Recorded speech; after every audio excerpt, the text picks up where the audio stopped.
Hey, what's up? I'm Ellie and welcome back to my channel. Today I'm going to be doing my book haul for you guys, and I have quite the stack. I was thinking I was only going to have a few books, and then I went shopping and decided I needed a lot more than a few books and ended up getting quite a lot of books. I am going to show you all the things that I got, all the discounts that I got them for. I'm pretty excited, so let's go ahead and let's get into this. So I like to start off with showing you guys my book of the month because I like to unbox it and know what's in it. I don't like waiting.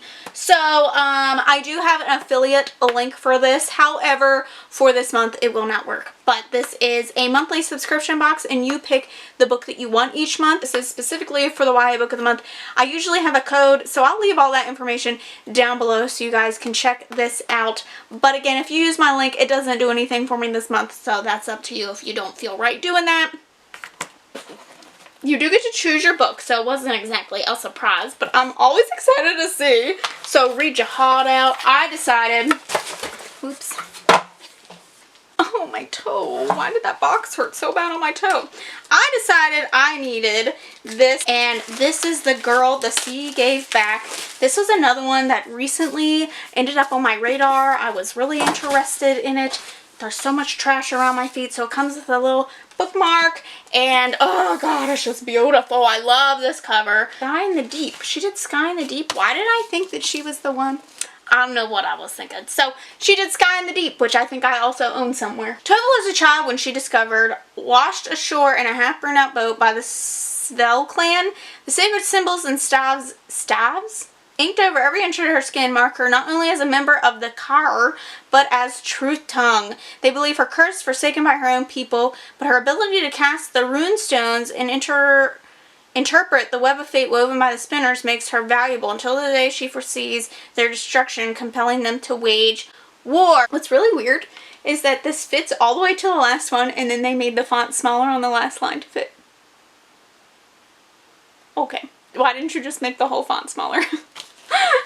Interesting choice, but I didn't make it. So yeah, I don't know. I thought this sounded pretty good. I'm pretty excited about this. So I'm gonna show you the books that I got from my book boxes. So I did have two fairy loots that I've unboxed recently. So the first one was Wicked Fox. I actually got this as my book of the month last month, but this one is one of the fairy loot special editions. She's half fox, half human, and she can eat the spirits of men who have been nasty, and she's amazing already. I can tell I'm gonna love this. I've heard excellent things about this, so I'm super excited about it. It sounds so good.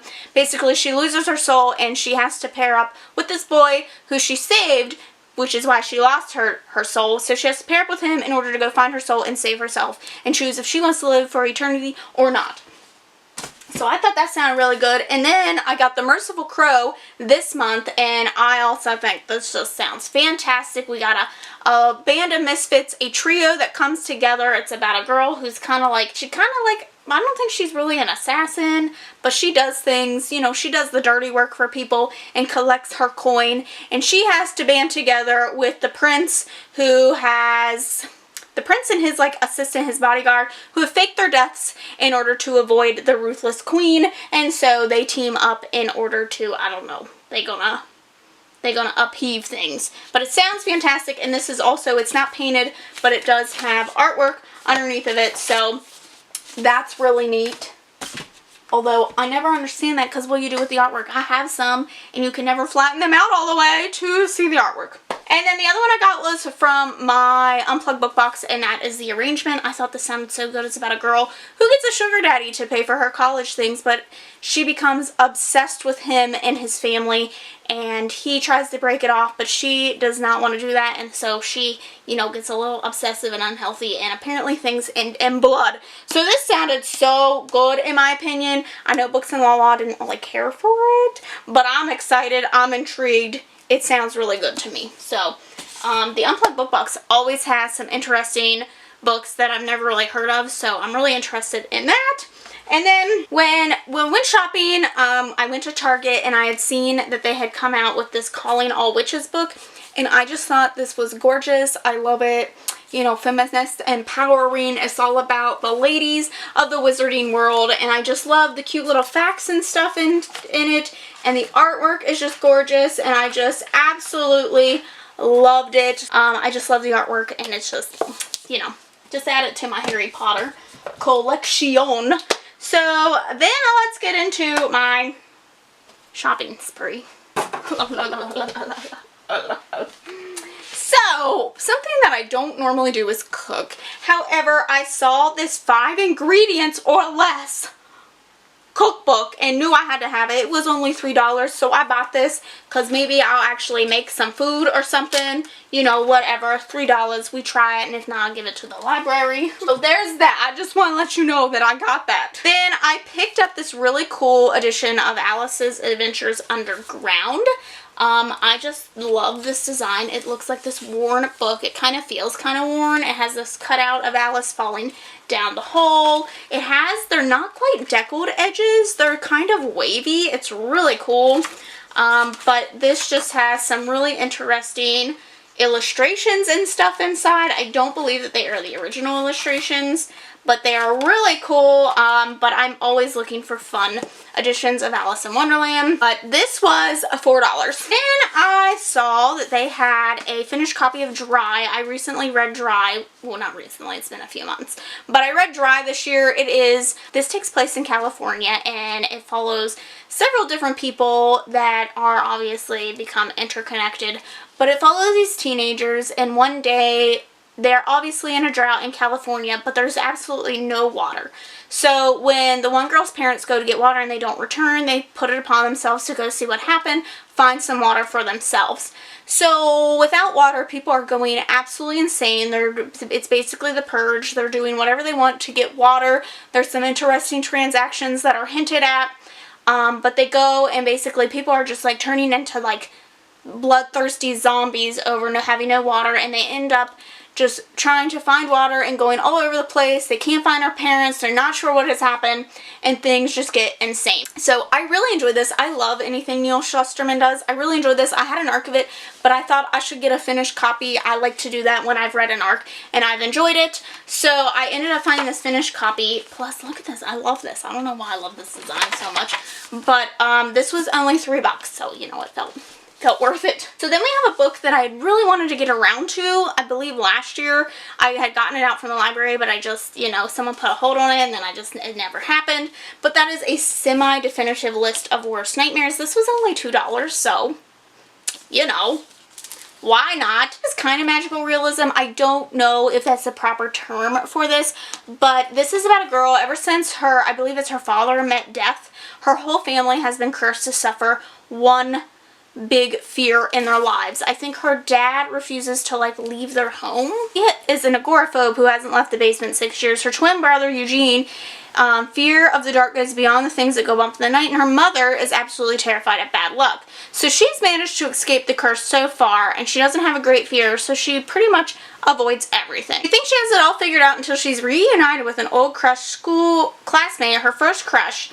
The encounter leaves her stranded on a bus stop and self-discovery as they try to break the curse that has consumed her family. So I think this is them facing each phobia one at a time, like the things that she's afraid might trigger this curse. So she's avoided all these things, and I think it's them going through the list, and I just think this sounds so cool. As someone who has a phobia and would very much like to get over that phobia at some point in their lives, this sounds pretty interesting. So then we have a series that I've been wanting to get around to for a long time, just waiting for the chance, and when I saw this for $2, I was like, we might as well give it a try.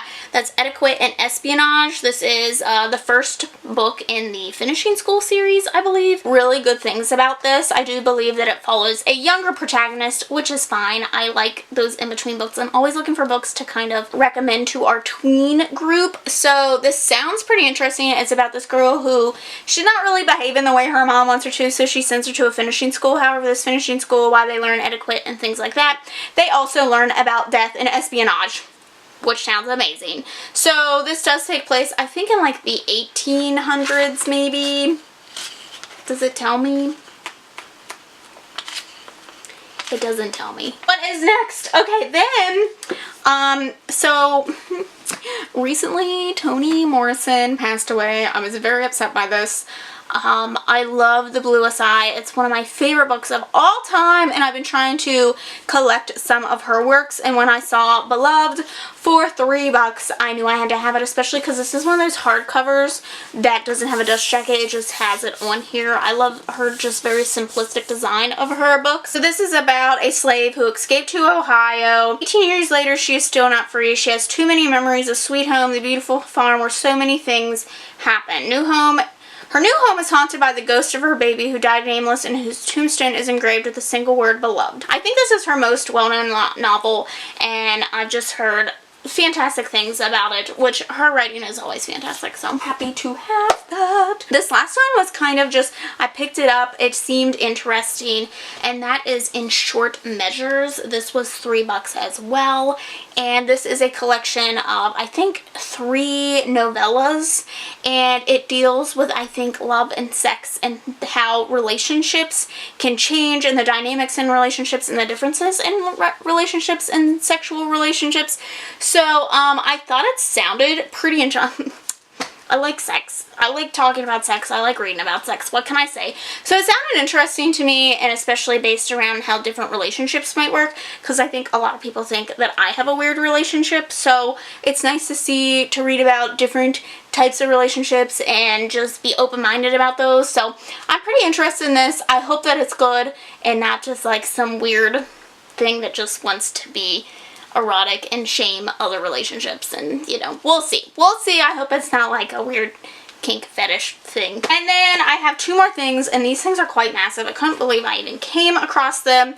The one was $5, and that is J.K. Rowling's Magicking World Movie Magic. So I only have, I think, like 1 of these books. This is volume 2. I don't think I have volume 1, but you know, it was $5, which I think it's normally a lot more. But this usually has some beautiful pictures in it. Sometimes it will have like different things that you can like pull out and look at. So it's just really fun. Like you hear, it's just got more information. So I definitely think this is more based around like the Fantastic Beasts and things like that. So, oh, just some beautiful things in here. Just very excited. I love pulling out the things and looking at them. And the last one is quite massive. And I also could not believe I found this. This was $4. $4. It's Percy Jackson. The Greek gods, like, look at this. This is massive. So this is kind of told, I believe, from Percy's point of view, and it is his history about some of the gods that he interacts with. I think that this just sounds so fun. It is so big. I love it has that, you know, that Rick Riordan-esque painting on it. It's just really cool. Really massive. Really massive. Oh my goodness. So I'm very excited to have this in my collection as well. Where the hell do you put it? Where the hell do you put it? So yeah, those are all the books that I got. Oh, almost knocked my wand display down. Oh man, I forgot to mention, I received an Ark of the Beautiful, which I currently don't know where it's at. I took it out to go read, and where I placed it after that is a mystery. So yes, I do currently have an Ark of the Beautiful, but it's just currently in my, oh, right here. It's literally right beside me. Beautiful, which I'm so excited about. This is about vampires in New Orleans. Oh, it sounds so good. There's apparently a serial killer and the murderer is stalking her. This just sounds really good, fantastic. I'm hoping to take it on vacation with me this weekend and read it for you guys. So those are all the books that I got in, the hell month did we just exit? August. Those are the books that I got in August. I hope that you guys have enjoyed this haul. Don't forget to subscribe to see future book hauls from me. Thanks for watching, and I'll see you in the next one. Bye.